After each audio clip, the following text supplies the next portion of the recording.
धर्म की जय हो। हेलो दोस्तों, कैसे हैं आप सभी। तो आज हम सुनेंगे शिव जी की सच्ची कहानी। एक गांव में हरिया नाम का एक बहेलिया रहता था। वह गांव में जाल बिछाकर चिड़िया, कबूतर, तोता और अन्य पक्षियों को पकड़ता था। फिर उन्हें पिंजरे में बंद करके रख लेता और गांव के बाजार में बेच देता था। हरिया के घर में उसकी पत्नी शोभा, जो कि भगवान शिव जी की बहुत बड़ी भक्त थी, वह दिन रात भगवान शिव जी की पूजा करती थी। शोभा अपने पति के काम से खुश नहीं थी।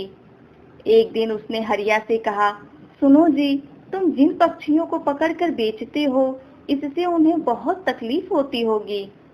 उसकी बात सुनकर हरिया हंसने लगा और उसने कहा, तुझे कैसे पता इन्हें तकलीफ होती है? इन्हें बाजार में बेचने से मुझे अच्छे पैसे मिलते हैं। यह सुनकर शोभा रोने लगी। उसने कहा, आपको शायद यह नहीं पता कि इन भोले बेजुबान पक्षियों की हाय हमें लग रही है। इसी कारण हमारे कोई संतान नहीं है। मैं दिन रात भगवान शिव जी की पूजा करती हूँ, लेकिन फिर भी हम संतान के सुख से वंचित हैं। तब हरिया ने कहा, मैं यह सब नहीं मानता हूँ, तू भी इस सब के बारे में सोचना छोड़ दे। यह कहकर हरिया पक्षी पकड़ने चला जाता है। शाम को हरिया पिंजरे में पक्षियों को लेकर आता है और झोपड़ी में रख देता है। अगले दिन फिर से हरिया पक्षियों को पकड़ने चला जाता है। तभी कोई दरवाजा खटखटाता है। शोभा दरवाजा खोलकर देखती है तो उसके सामने एक ब्राह्मण अपनी पत्नी के साथ खड़े थे। शोभा उनसे कहती है, महाराज, आप लोग कौन हैं? तब ब्राह्मण कहता है, बेटी, हम बहुत दूर से कुछ दिन इस गांव के शिव मंदिर में अमर कथा बांटने आए हैं, इसलिए घर घर जाकर उसका निमंत्रण दे रहे हैं। तुम भी कल से अपने परिवार के साथ कथा सुनने आना। यह सुनकर शोभा बहुत खुश हुई। उसने कहा, हे ब्राह्मण देवता, मेरे तो भाग्य ही खुल गए। जो ऐसा अवसर तो किस्मत वालों को मिलता है, परंतु आप दोनों की रहने की व्यवस्था कहाँ है? तब ब्राह्मण ने कहा, बेटी, मंदिर के पंडित जी ने हमारे रहने का इंतजाम मंदिर में ही कर दिया है, और इस गांव में जो भी हमें सम्मान और प्यार से भोजन कराएगा, हम भोजन कर लेंगे। यह सुनकर शोभा की आंखों में आंसू बहने लगे। उसने रोते हुए कहा, महाराज, मैं बहुत गरीब हूँ, लेकिन इच्छा है कि जब तक आप इस गांव में रहें, आप मेरे घर में भोजन करें। परंतु मेरे घर में रूखा सूखा है, जो आपको यह पसंद नहीं आएगा। यह सुनकर ब्राह्मण की पत्नी बोली, बेटी, तुम चिंता मत करो। यदि तुम्हारी इच्छा हमें भोजन कराने की है, तो हर दिन हम तुम्हारे घर में ही भोजन करेंगे। तुम्हारे रूखे सूखे एक निवाले से ही हमारी तृप्ति हो जाएगी। यह सुनकर शोभा बहुत खुश हुई। उसने कहा, मैं आपके लिए भोजन तैयार करती हूँ।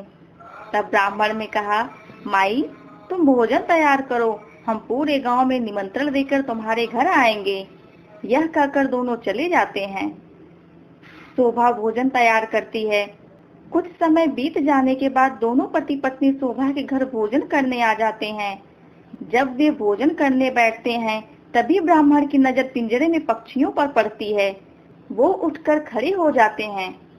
शोभा उनसे पूछती है, महाराज, क्या मेरे से कोई भूल हो गई? ब्राह्मण ने क्रोधित होते हुए कहा, तुमने इन बेजुबान पक्षियों को पिंजरे में कैद कर रखा है। हम तुम्हारे घर भोजन नहीं कर सकते। तुम भगवान शिव की अमर कथा सुनना चाहती हो और उनके प्रिय कबूतरों को तुमने कैद कर रखा है। यह कहकर वो चल देते हैं।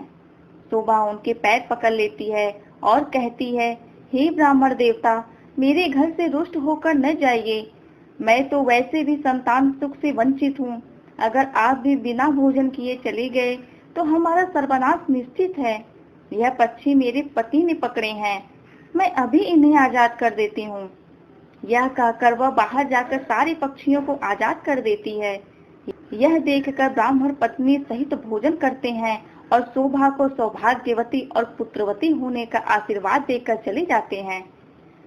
शाम को जब हरिया आता है, वह पिंजरा खाली देखकर शोभा से पूछता है। तब शोभा उसे सारी घटना बता देती है। हरिया गुस्से में कहता है, मैं इतनी मेहनत से पक्षी पकड़ कर लाता हूँ और तूने सब उड़ा दिए। आज के बाद किसी को भोजन पर मत बुलाना। तब शोभा कहती है, मैं तो उन दोनों को 7 दिन का न्योता दिया है, अब मैं पीछे नहीं हट सकती। उन्होंने मुझे सौभाग्यवती और पुत्रवती होने का आशीर्वाद दिया है। अमर कथा बांचने वाले सच्चे ब्राह्मण का आशीर्वाद कभी बेकार नहीं जाता। अगर उन्हें भोजन नहीं कराया और उन्होंने गुस्से में श्राद्ध दे दिया तो हमारा सर्वनाश हो जाएगा। आप केवल 7 दिन तक पक्षियों को मत पकड़ना, बाद में जो चाहे करना। हरिया को हार मानकर उसकी बात माननी पड़ी। वह बेमन से 7 दिन तक घर पर ही रहने लगा। हर दिन ब्राह्मण और उनकी पत्नी भोजन करने आते। उनके आने से पहले हरिया घर से चला जाता। उसे यह सब पसंद नहीं था। के समय सुबह कथा सुनने जाती। वह हरिया से भी चलने को कहती, लेकिन हरिया मना कर देता था। इसी तरह 6 दिन बीत गए। रात को शोभा ने हरिया से कहा, आपने मेरे कहने से 6 दिन पक्षियों को नहीं पकड़ा, बस आप मेरी एक बात और मान लीजिए। हरिया ने कहा, क्या बात है?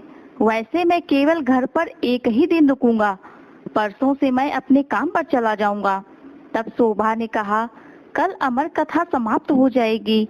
मैं चाहती हूँ कल आप मेरे साथ मंदिर में कथा सुनने चलें और वहाँ से वापस आने के बाद ब्राह्मण और उनकी पत्नी को अंतिम बार अपने हाथों से भोजन कराकर उनका आशीर्वाद लें। क्या पता उनके आशीर्वाद से हमें संतान का सुख मिल जाए। हरिया उसकी बात सुनकर अगले दिन कथा सुनने चल देता है। मंदिर में कथा सुनते सुनते हरिया के आंखों से आंसू बहने लगते हैं। शोभा के पूछने पर वो कहता है, भगवान शिव ने जिन कबूतरों को अमरता का आशीर्वाद दिया, मैंने उन कबूतरों को बेचकर जीवन भर अपना जीवन नरक बना लिया। कथा समाप्त होने पर वो दोनों घर आ गए। हरिया का मन निर्मल हो गया था। उसने शोभा से कहा, मैं आज से ही यह काम छोड़ दूंगा और मेहनत मजदूरी करूंगा। कुछ देर के बाद ब्राह्मण और उनकी पत्नी भोजन करने आए। हरिया ने उनका स्वागत किया, उन्हें भोजन कराया। उसके बाद हरिया ने अपने मन की सारी बात उनके सामने रख दी। तभी ब्राह्मण और उनकी पत्नी भगवान शिव और माता पार्वती के रूप में उनके सामने प्रकट हो जाते हैं। भगवान शिव कहते हैं, तुम्हारी पत्नी की भक्ति देखकर हम तुम्हें संतान सुख देना चाहते थे, किंतु तुम्हारे पाप के कारण यह संभव नहीं था। इसीलिए हमें तुम्हारा मन बदलने के लिए भेष बदलकर यहाँ आना पड़ा। यह सुनकर दोनों पति पत्नी रोने लगते हैं और उनके चरणों में गिर जाते हैं। भगवान शिव और माता पार्वती उन्हें पुत्रवती होने का आशीर्वाद देकर अंतर्ध्यान हो जाते हैं। भगवान के आशीर्वाद से उनके घर पर एक सुंदर कन्या का जन्म होता है। कन्या के आने के बाद उनके दिन बदल जाते हैं और वो बहुत धनवान हो जाते हैं। दोस्तों, अगर आपको यह वीडियो अच्छा लगे तो प्लीज आप हमारे वीडियो को लाइक करें, हमारे चैनल को सब्सक्राइब कर लें। मन में कोई प्रश्न या सुझाव हो तो कमेंट बॉक्स के माध्यम से जरूर बताएं। आप सभी लोगों का वीडियो देखने के लिए बहुत बहुत धन्यवाद। हर हर महादेव।